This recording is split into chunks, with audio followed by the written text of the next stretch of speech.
Ito tayo ng tortar ng sardinas ulit. Pero, ito, nilagyan ko siya ng ayan, nilagyan ko siya ng carrots. Saka isang large na egg. Isang sardinas lang naman.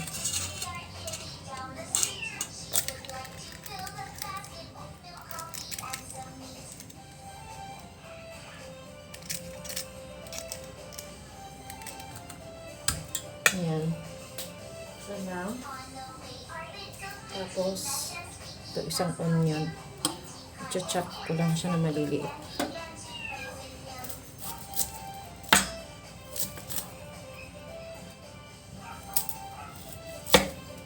Gusto rin ng anak ko ito eh.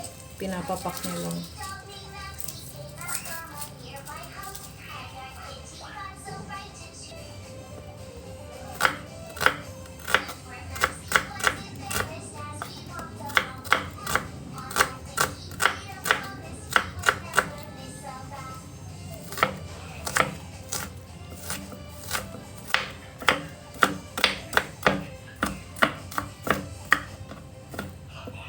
So, parang, hindi masyadong pino. Ganyan lang sa.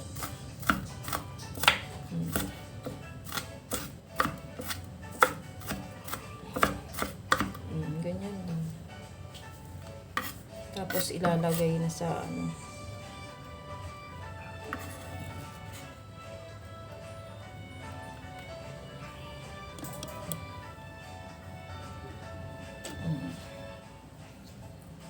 Tapos, imekos-mekos lang yan.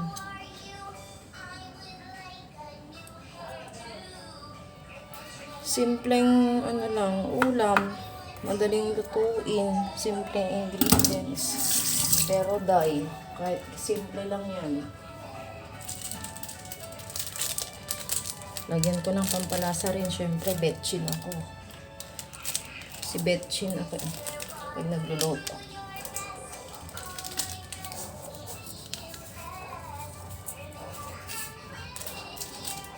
Tapos,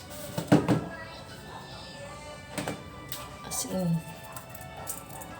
Tapos, paminta.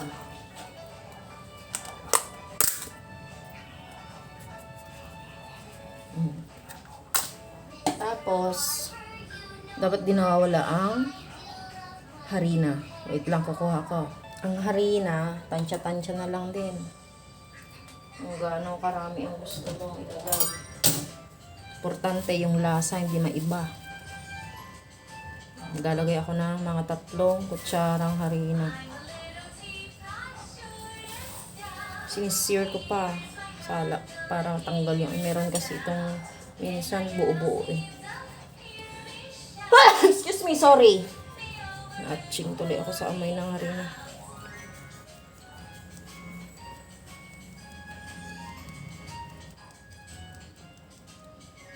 Ayan, ganyan lang.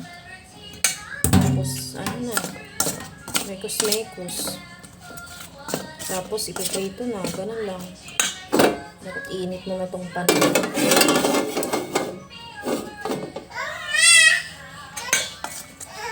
Ano po yun na? Ano problema? Sus, nagparte na naman tong aking anak. Oy. Yan, mekos-mekos po lang. May carrots to guys. Nilagyan ko siya ng carrots. Pag nakukulangan kayo sa itlog, ayan. Pwede pa naman, magdagdag ng egg. Kasi mas masarap naman talaga pag maraming egg.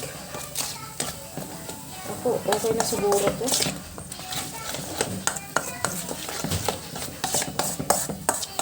Ayan, okay na to.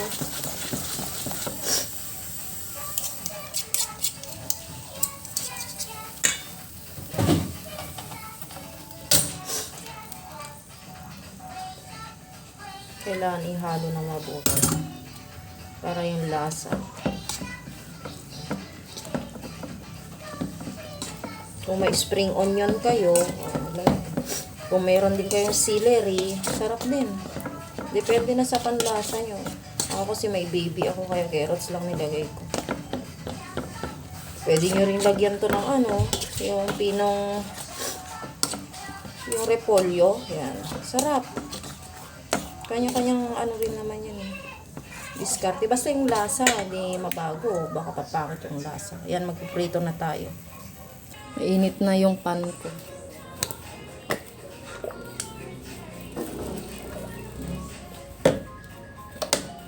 Saktong ano lang.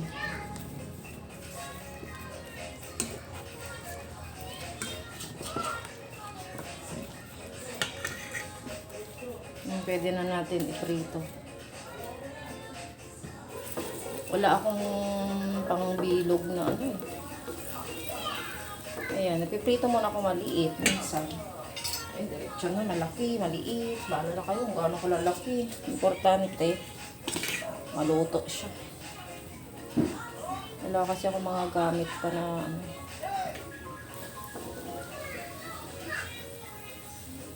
Dalawa lang kami ng anak ko ngayon.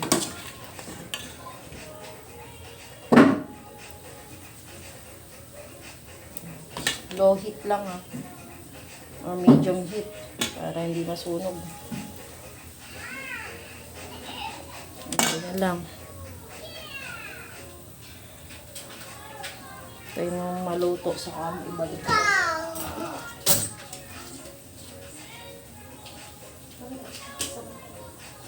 Sarap naman ng kiss naman ng anak ko. Uy!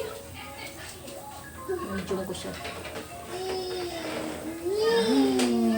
Naglalaro yung anak ko. Wawa naman. Hindi ko pa siya pinapalabas.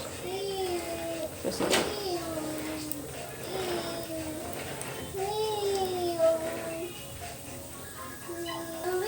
kapag yung prino-prito nyo na ganito, kahit anong prituhin na mga okay-okay, mga ganyang ano.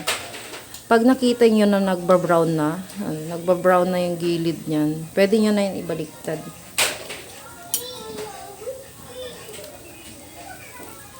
Ibig sabihin, naluto na yung side niya.